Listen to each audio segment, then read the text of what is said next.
the beginning of our discussion about networks, it is interesting to briefly review the history of networking to learn the origins of the system we will explore. Let's start from 1960s, the time when the main communication system was the telephone network. In 1961, Leonard Kleinrock, a graduate student at MIT at the time, published a work on effectiveness of packet switching. Around 1964, Paul Byrne started on packet switching for secure voice in military networks.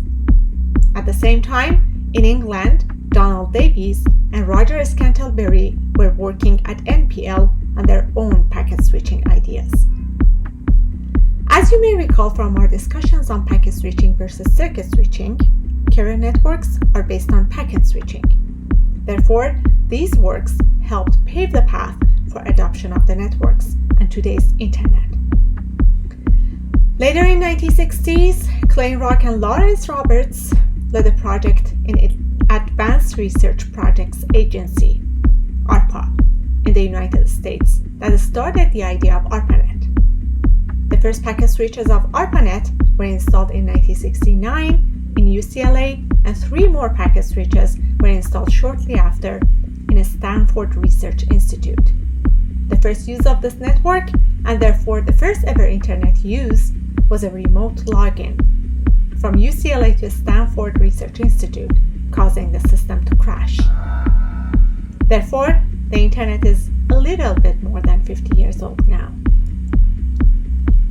ARPANET grew in the incoming years to 15 nodes and was demonstrated publicly in 1972. The first ever protocol with RFC1 was Network Control Protocol on the system. The first email program was also written around the same time. In 1970s, other packet switching networks emerged.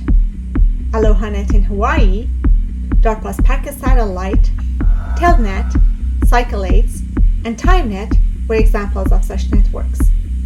Pioneering work on interconnecting networks also happened, and initial concepts of protocols like TCP, UDP, and IP that we use nowadays were in place by late 1970s.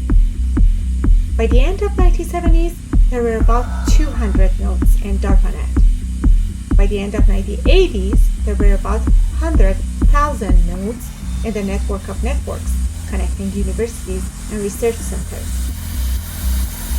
TCP/IP deployment in 1983, followed by advent of many protocols and mechanisms, including SMTP, FTP, TCP congestion control, and DNS in mid to late 1980s, marked this period as a time for advent of new protocols and grow in the number of hosts.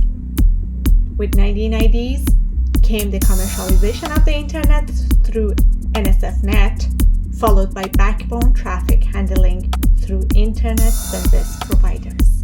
HTTP, HTML, and web servers and clients came to existence in early 1990s. And by 1993, there were about 200 web servers in operation. This initiated advent of new applications, and major corporations and thousands of startups started working around Internet products and services. Fast innovation in computer networking continued after 2000s. Expansion of broadband Internet access, emergence of new applications like online social media and e-commerce, higher demand for mobility, and connecting more devices every day to the Internet of Things are among the networking advances in the millennium. Virtualization, software-defined networking, and advances in data center networking towards programmable infrastructure are among the technical enablers during the recent years. If you're interested to find out more, please check the brief history of the Internet on the Internet Society's webpage.